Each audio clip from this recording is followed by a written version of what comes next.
Welcome to Ratchet Book Club, where we read hood classics and good classics. I'm Derek. 916-633-1537, Ratchet and Ratchet at gmail.com, Ratchet Book Club on Twitter, Ratchet Book Club on Facebook. Chapter 58. Agnes always enjoyed Christmas Eve dinner with Edom and Jacob, because even they tempered their pessimism on this night of nights. Whether the season touched their hearts or they wanted even more than usual to please their sister, she didn't know.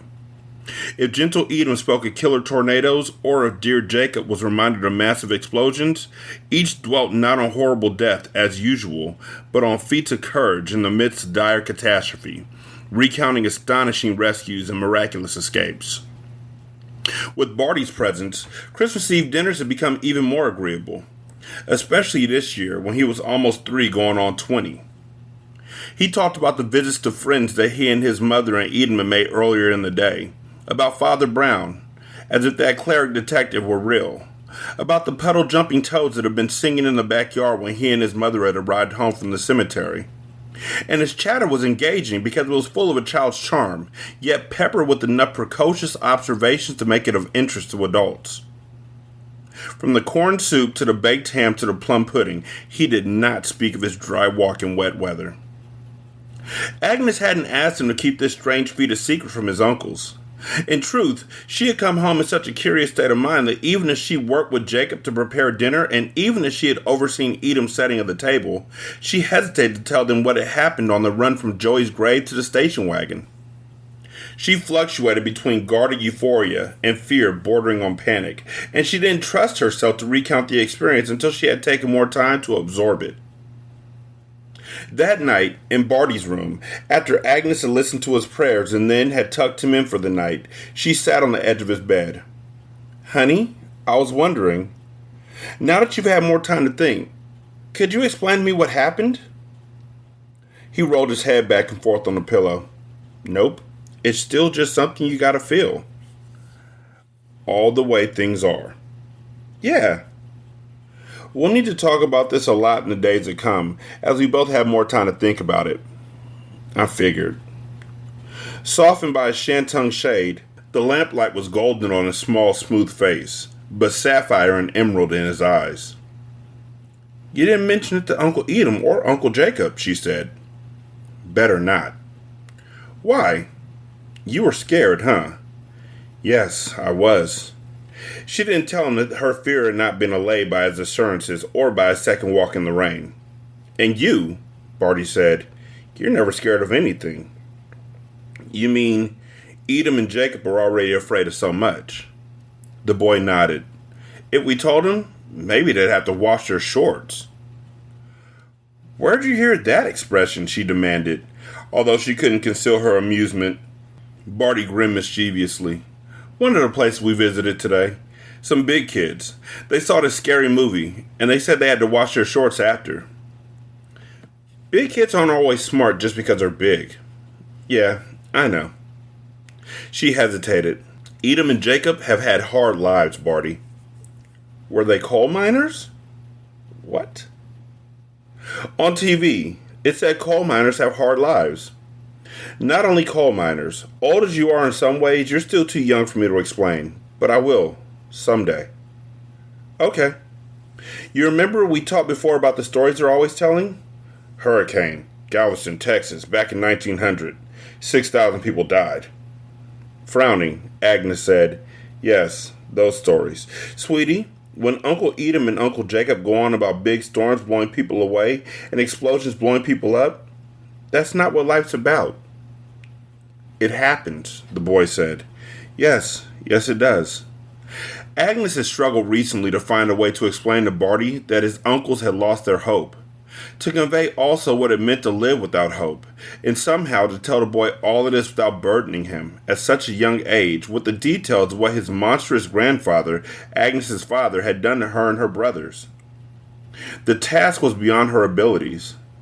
The fact that Barty was a prodigy 6 times over didn't make his mother's work easier, because in order to understand her, he would require experience and emotional maturity, not just intellect.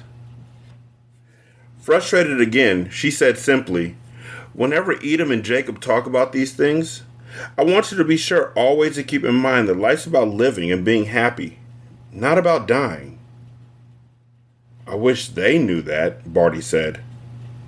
For those 5 words, Agnes adored him. So do I, honey. Oh, Lord, so do I. She kissed his forehead. Listen, kiddo, in spite of their stories and all their funny ways, your uncles are good men. Sure, I know. And they love you very much. I love them too, Mommy. Earlier, the dirty sheet clouds had been wrung dry. Now the trees that overhung the house had finally stopped dripping on the cedar shingled roof. The night was so still that Agnes could hear the sea softly breaking upon the shore more than half a mile away. Sleepy? She asked. A little. Santa Claus won't come if you don't sleep. I'm not sure he's real. What made you say that? Something I read. A pang of regret pierced her, that her boy's precocity should deny him this fine fantasy, as her morose father had denied it to her. He's real, she asserted. You think so? I don't just think so, and I don't just know it. I feel it, exactly like you feel all the way things are. I bet you feel it too. Bright though they were at all times, Barty's Tiffany eyes shone brighter now with beams of North Pole magic. Maybe I do feel it. If you don't, your feeling gland isn't working. Want me to read you to sleep? No, that's okay. I'll close my eyes and tell myself a story. She kissed his cheek, and he pulled his arms out from under the covers to hug her. Such small arms, but such a fierce hug. As she tucked the bedclothes around him again, she said, Barty, I don't think you should let anyone else see how you can walk in the rain without getting wet. Not Edom and Jacob, not anyone at all. And anything else special that you discover you can do, we should keep it a secret between you and me. Why? Furrowing her brow and narrowing her eyes as though prepared to scold him, she slowly lowered her face to his, until their noses were touching, and she whispered, Because it's more fun if it's secret. Matching his mother's whisper, taking obvious delight in their conspiracy, he said, Our own secret society. I whispered like that for him because, that's what they said, but that ain't how it works. Even Barty, as super smart as he is, can't whisper. 3-year-olds can't whisper. 3-year-olds whisper like this. Come here, come here, come here. I want to tell you a secret. And then they say, lean in real close. And then you lean in, and they literally put their hands around their mouth to make a megaphone. That's not how this works. They put their hands around their mouth like a megaphone to whisper into your ear, and it's never a secret. It's always the dumbest stuff. Come here, come here, come here. I gotta tell you a secret. Okay, lean in. I'm gonna whisper it in your ear. Okay, what's the secret? I woke up this morning! Ow. What would you know about secret societies? Just what's in books and TV. Which is? His eyes widened, and his voice became husky with pretended fear. They're always evil. Her whisper grew softer, yet more hoarse. Should we be evil? Maybe. What happens to people in evil secret societies? They go to jail, he whispered solemnly. Then let's not be evil. Okay. Ours will be a good secret society. We gotta have a secret handshake. Nah, every secret society has a secret handshake. We'll have this instead. Her face was still close to his, and she rubbed noses with him. He stifled a giggle. And a secret word. Eskimo. And the name. The North Pole Society of Not Evil Adventurers. That's a great name. Agnes rubbed noses with him again, kissed him, and rose from the edge of the bed. Gazing up at her, Barty said, You got a halo, Mommy. You're sweet, kiddo. No, you really do. She switched off the lamp. Sleep tight, angel boy. The soft highway light didn't penetrate far past the open door. From the plush, pillowy shadows of the bed, Barty said, "Oh, look, Christmas lights." Assuming that the boy had closed his eyes and was talking to himself, somewhere in between a self-told bedtime story and a dream, Agnes retreated from the room, pulling the door only half shut behind her. "Good night, Mommy." "Good night," she whispered. She switched off the hall light and stood at the half-open door, listening, waiting. Such quiet filled the house that Agnes couldn't hear even the murmuring miseries of the past. Though she had never known snow other than in pictures and on film, this deep settled silence seemed to speak of falling flakes, of white muffling mantles, and she wouldn't have been in the least surprised if, stepping outside, she had found herself in a glorious winter landscape, cold and crystalline, here on the always snowless hills and shores of the California Pacific. Her special son, walking where the rain wasn't, had made all things seem possible. From the darkness of his room, Barty now spoke the words for which Agnes had been waiting, his whisper soft yet resonant in the quiet house. "Good night, Daddy." On other nights, she had overheard this and been touched. On this Christmas Eve, however, it filled her with wonder and wondering, for she recalled their conversation earlier at Joey's grave. "I wish your dad could have known you." "Somewhere he does. Daddy died here, but he didn't die every place I am. It's lonely for me here, but not lonely for me everywhere." Soundlessly, reluctantly, Agnes pulled the bedroom door nearly shut and went down to the kitchen, where she sat alone, drinking coffee and nibbling at mysteries. Of all the gifts that Barty opened on Christmas morning, the hardback copy of Robert Heinlein's The Star Beast was his favorite. Instantly enchanted by the promise of an amusing alien creature, space travel, an exotic future, and lots of adventure, he seized every opportunity throughout the busy day to crack open those pages and to step out of Bright Beach into stranger places. As outgoing as his twin uncles were introverted, Barty didn't withdraw from the festivities. Agnes never needed to remind him that family and guests took precedence over even the most fascinating characters in fiction, and the boy's delight in the company of others pleased his mother and made her proud. From late morning until dinner, people arrived and departed, raised toasts to a Merry Christmas and a peace on earth, to health and to happiness, reminisced about Christmases past, marveled about the first heart transplant performed this very month in South Africa, and prayed that the soldiers in Vietnam would come home soon, and that Bright Beach will lose no precious sons in those far jungles. The cheerful tides of friends and neighbors over the years had washed away nearly all the stains that the dark rage of Agnes's father had impressed on these rooms. She hoped that her brothers might eventually see that hatred and anger are only scars upon a beach, while love is a rolling surf that ceaselessly smooths the sand. Maria Elena Gonzalez, no longer a seamstress in the dry cleaners, but proprietor of Alina's Fashions, a small dress shop 1 block off the town square, joined Agnes, Barty, Edom, and Jacob on Christmas evening. She brought her daughters, 7-year-old Benita and 6-year-old Francesca, who came with their newest Barbie dolls, Color Magic Barbie, the Barbie Beautiful Blues gift set, Barty's friends Casey and Tootie, her sister Skipper, and Dreamboat Ken. And soon, the girls at Barty enthusiastically involved in a make-believe world far different from the one in which Heinlein's teenage lead owned an extraordinary alien pet with 8 legs, the temperament of a kitten, and an appetite for everything from grizzly bears to Buicks. Later, when the 7 of them were gathered at the dinner table, the adults raised glasses of Chardonnay, the children raised tumblers of Pepsi, and Maria gave the toast. To Bartholomew, the image of his father, who was the kindest man I've ever known. To my Benita and my Francesca, who brighten every day. To Edom and Jacob, from whom I've learned so much that has made me think about the fragility of life and made me realize how precious is every day. And to Agnes, my dearest friend, who has given me oh so much, including all these words. God bless us, everyone. God bless us, everyone.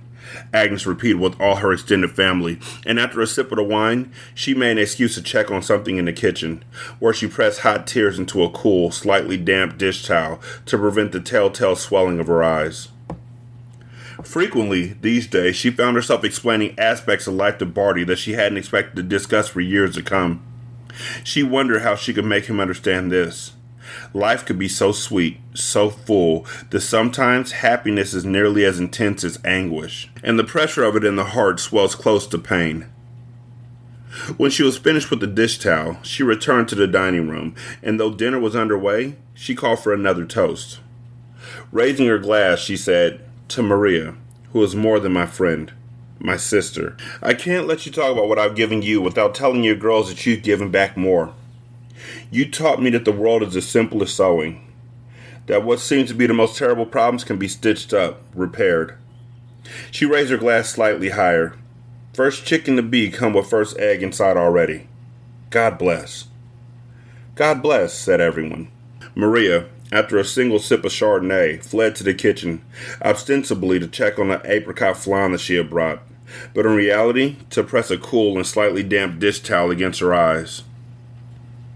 The kids insisted on knowing what was meant by the line about the chicken, and this led to the laying of a coop full of "why did the chicken cross the road" jokes, which Edom and Jacob had memorized in childhood as an act of rebellion against their humorless father.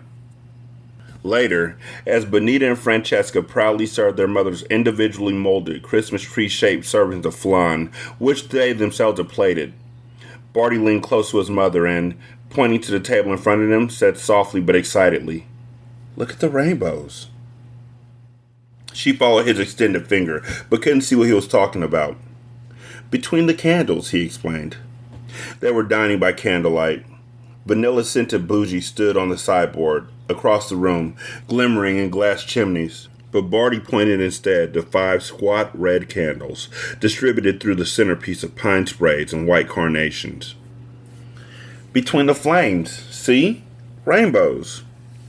Agnes saw no arc of color from candle to candle, and she thought he must mean for her to look at the many cut crystal wine glasses and water glasses, in which the lambent flames were mirrored.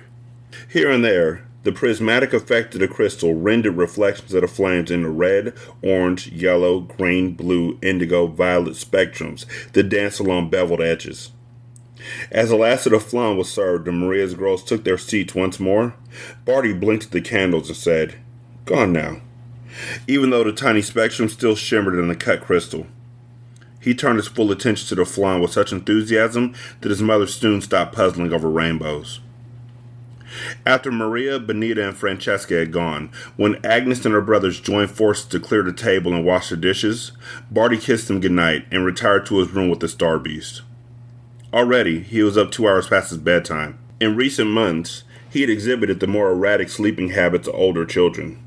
Some nights, he seemed to possess the circadian rhythms of owls and bats. After being sluggish all day, he suddenly became alert and energetic at dusk, wanting to read long past midnight.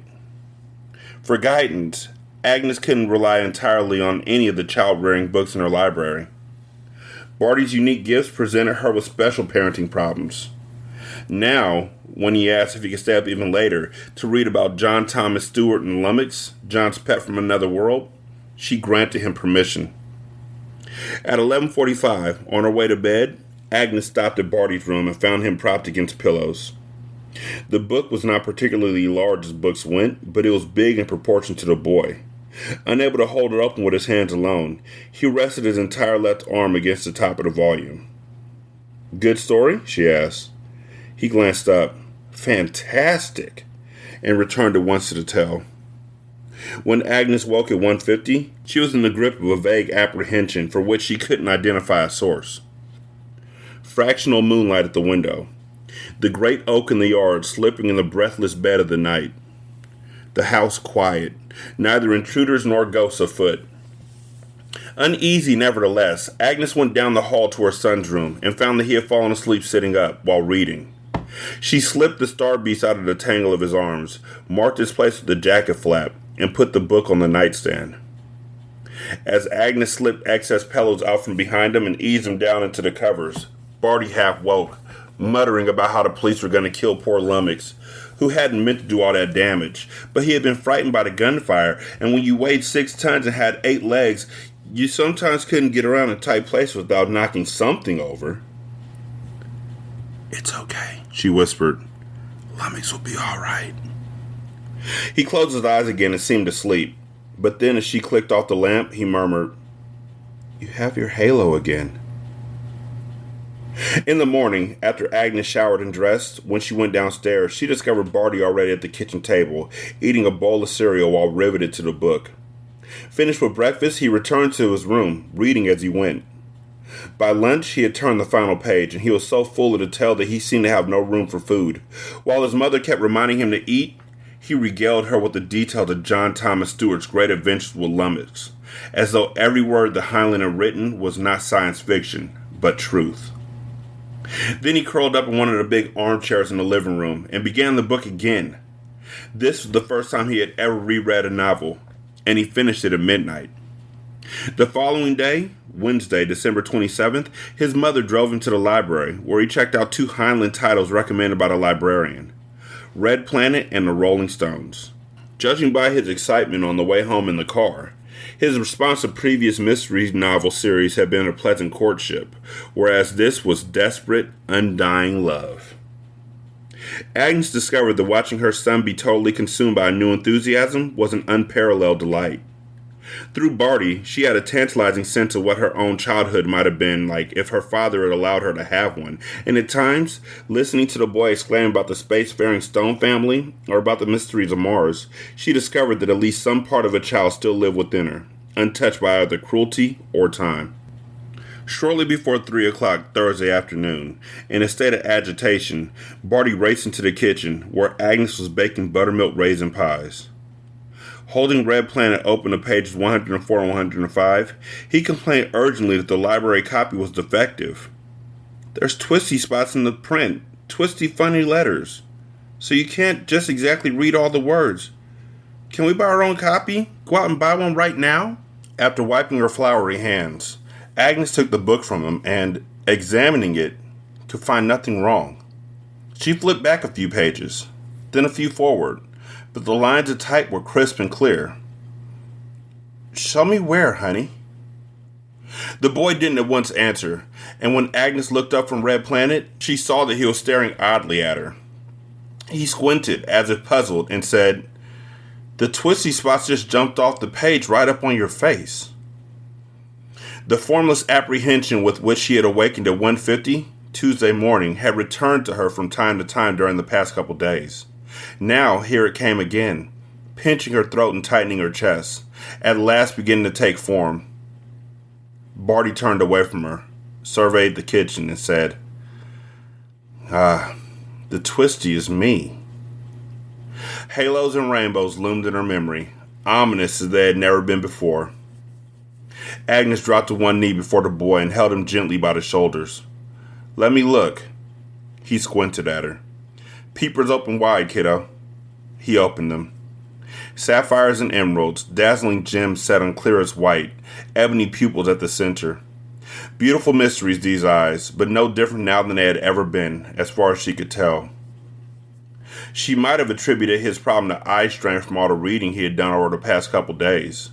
She might have put drops in his eyes, told him to leave the books alone for a while, and sent him into the backyard to play.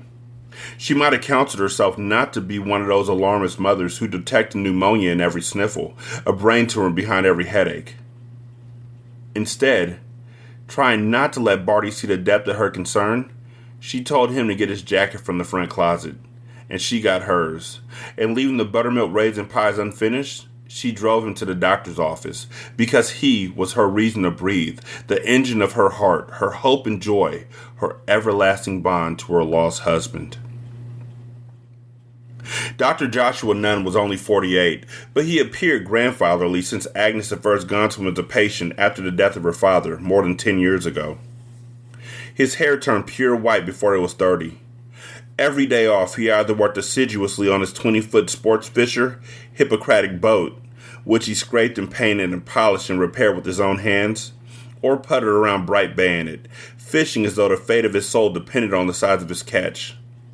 Consequently, he spent so much time in the salt air and sun that his perpetually tan-face was well wizened at the corners of his eyes, and as appealingly creased as that of the best of grandfathers. Joshua applied the same diligence to the preservation of a round belly and a second chin that he brought to the maintenance of his boat. And considering his wire-rimmed eyeglasses and bow tie and suspenders and the elbow patches on his jacket, He seemed to have intentionally sculpted his physical appearance to put his patients at ease, as surely as he had selected his wardrobe for the same purpose. Always, he was good with Barty, and on this occasion, he teased more than the usual number of smiles and giggles from the boy as he tried to get him to read the Snelling chart on the wall. Then he lowered the lights in the examination room to study his eyes with an ophthalmometer and an ophthalmoscope. From a chair in the corner where Agnes sat, it seemed that Joshua took an inordinately long time on what was usually a quick examination. Worry so weighed on her that the physician's customary thoroughness seemed, this time, to be filled with dire meaning. Finished, Joshua excused himself and went down the hall to his office. He was gone perhaps 5 minutes, and when he returned, he sent Barty off to the waiting room, where the receptionist kept a jar of lemon and orange-flavored hard candies. A few of them have your name on them, Bartholomew.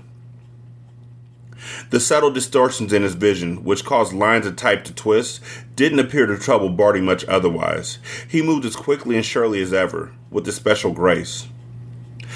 Alone with Agnes, the physician said, "I want you to take Barty to a specialist in Newport Beach. Franklin Chan. He's a wonderful ophthalmologist and ophthalmological surgeon, and right now, we don't have anyone like that here in town." Her hands were locked together in her lap, gripped so tightly for so long that the muscles in her forearms ached. "What's wrong?" "I'm not an eye specialist, Agnes. But you had some suspicion.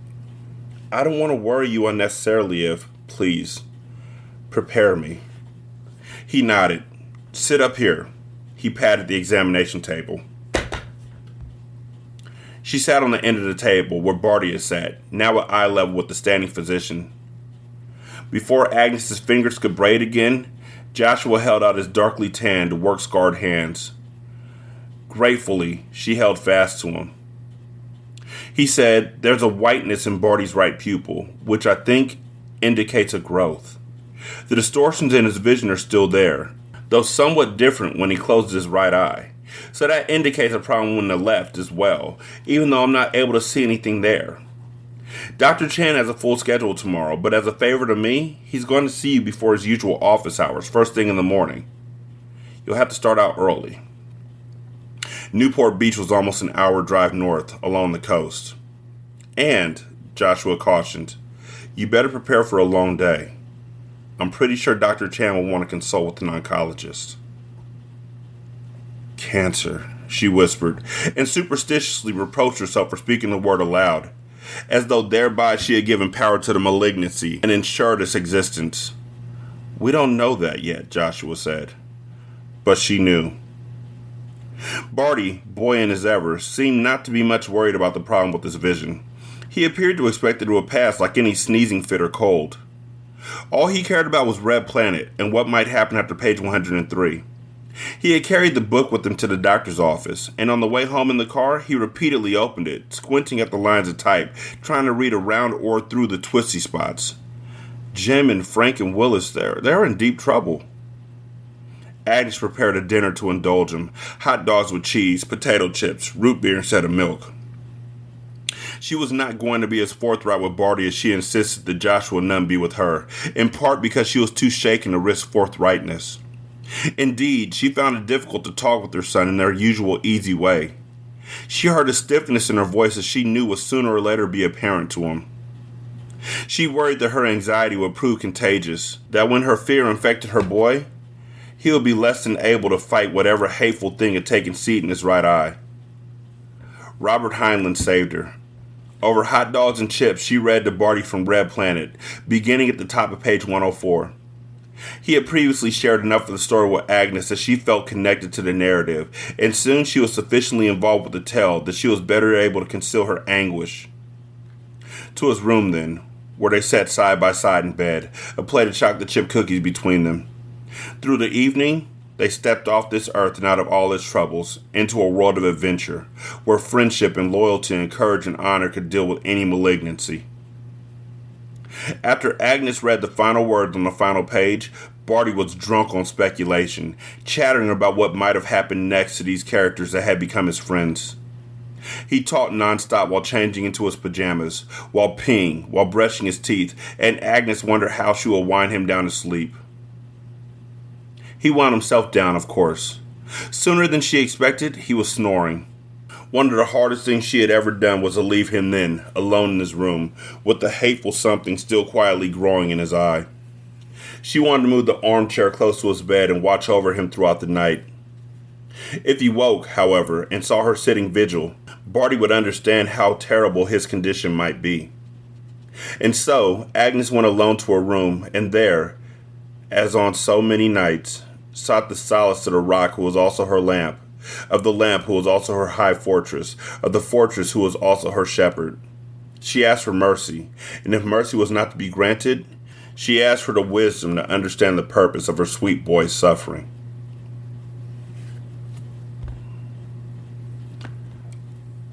When my son, when we found out that he needed heart surgery, when we found out that he had a condition that only affected 0.003% of the world,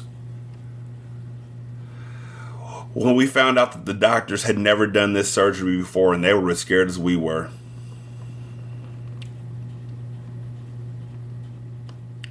those moments, I understand this book a lot more than when I was a kid.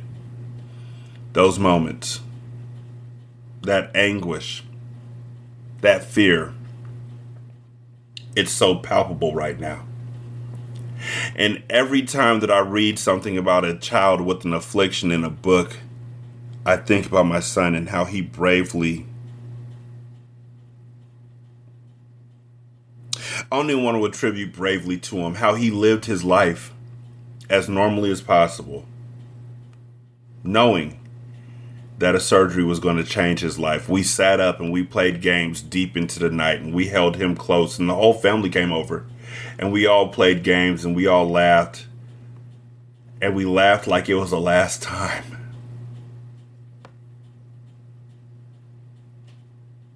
And then he got the surgery, and we were unsure if he was going to make it through.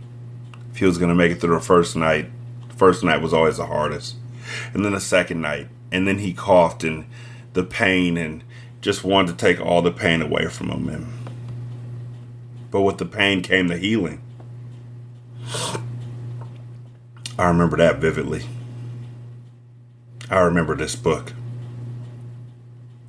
916-633-1537, Ratchet and Ratchet at gmail.com, Ratchet Book Club on Twitter, Ratchet Book Club on Facebook. Leave a review on Patreon. You can also leave a review on Apple Podcasts and copy and paste that into the Good Pods app. You could donate to the show on patreon.com/single simulcast, or on buymeacoffee.com/sscast, or on the Good Pods app. There's a tip jar. Thank y'all so much for listening. I greatly appreciate it. Y'all be good. I'm gonna holler at you later. Peace.